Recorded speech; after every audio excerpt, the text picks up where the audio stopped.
El timbre de la puerta resonó como un latido desesperado por los salones de mármol de la gran mansión. Al otro lado, había una mujer cuyos ojos hundidos cargaban el peso de 1000 santuarios silenciosos, y en sus brazos temblorosos, una niña pequeña se aferraba como una hoja marchita en la tormenta. Su ropa estaba raída, su chaqueta de puntos salpicada de diminutos agujeros y su rostro llevaba el agotamiento de alguien que había caminado demasiado y durante demasiado tiempo, no solo kilómetros, sino a través de batallas, arrepentimientos y noches vacías. No pidió dinero, no suplicó cobijo. Con una voz frágil como porcelana agrietada, dijo simplemente: ¿puedo limpiar su casa por un plato de comida? Dentro, el hombre que había abierto la puerta, una de las figuras más adineradas de Madrid, se quedó helado al ver su rostro. Sus dedos soltaron el pomo de la puerta. Se le cortó la respiración, porque esa no era una extraña. Era ella, la mujer a la que una vez le había fallado. Si crees en la bondad, en las segundas oportunidades y en el poder de la humanidad para levantarse desde las situaciones más profundas, por favor, dale un me gusta a este vídeo. Comenta lo que piensas, compártelo con alguien que necesite esperanza y suscríbete a Luz entre Sombras. Estas historias son más que entretenimiento. Son recordatorios del bien que aún necesitamos en este mundo. Su nombre era Elena. Años atrás, había estado llena de risas, sueños y ese tipo de inocencia que cree que, al final, todo en la vida saldrá bien. Pero la vida, según aprendió, no siempre recompensa a los de buen corazón. Tras casarse joven con un hombre que prometió estrellas y dejó cicatrices, se encontró abandonada, con una niña pequeña y las secuelas de una relación que la destrozó emocional y económicamente.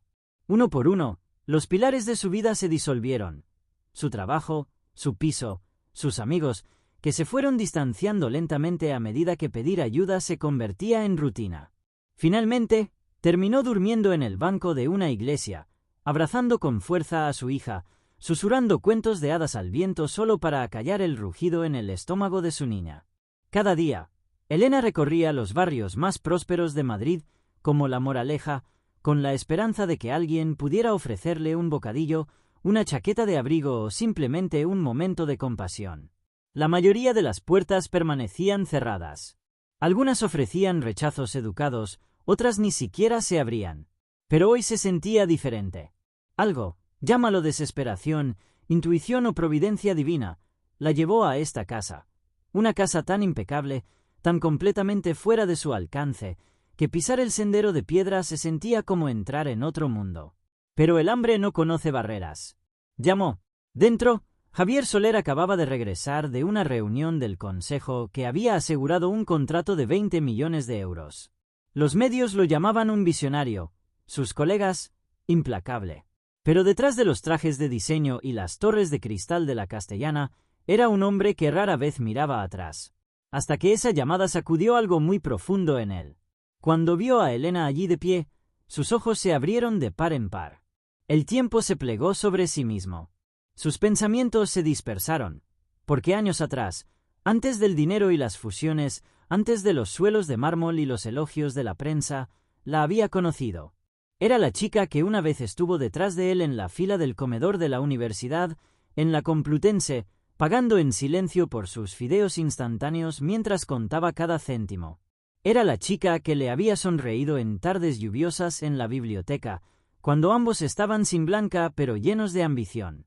Nunca fueron cercanos, pero ella siempre había dejado una impresión. Su dulzura, su dignidad, su forma de hacer que incluso el silencio se sintiera cálido. Y una noche, la había visto siendo gritada por su novio frente a la residencia de estudiantes.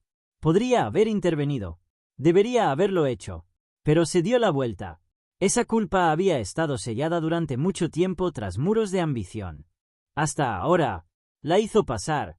El gran vestíbulo, pulido y silencioso, ahora resonaba con los pasos vacilantes de una mujer que ya no pertenecía a esos espacios. Elena intentó explicarse, disculpándose como si su hambre fuera una inconveniencia. Pero Javier estaba atrapado en otro lugar, entre el pasado y el presente, la vergüenza y el deber. Trajo comida. La puso primero con cuidado delante de la niña y luego observó cómo Elena, con ojos brillantes, dudaba antes de comer. El orgullo y el dolor son extraños compañeros. A medida que pasaban las horas, Javier fue conociendo fragmentos de su historia.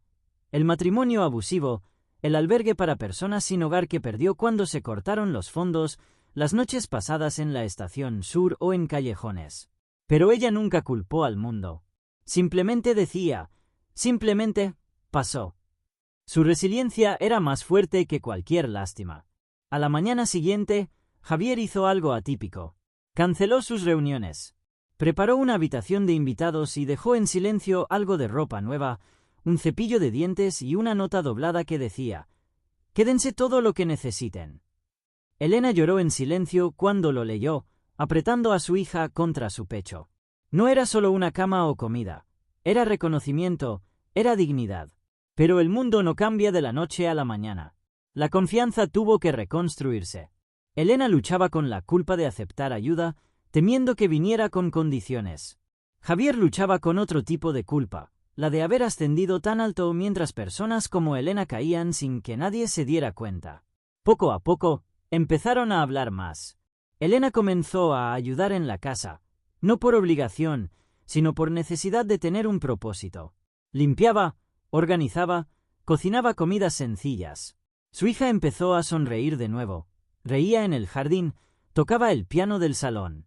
Por primera vez en años, la alegría regresó a su voz.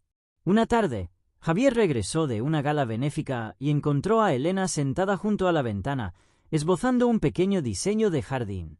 Había estudiado arquitectura antes de que su mundo se derrumbara. Él la animó a volver a dibujar. Ella se resistió al principio. Pronto sus diseños adornaban las paredes de su despacho.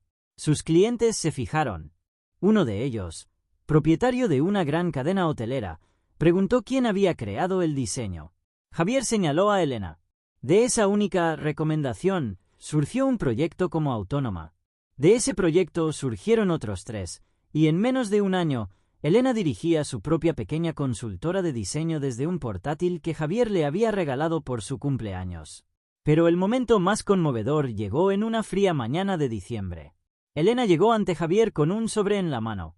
Había ahorrado lo suficiente para la entrada de un pequeño piso. «Has hecho más de lo que jamás podré devolverte», susurró. Javier tomó el sobre, pero no lo abrió.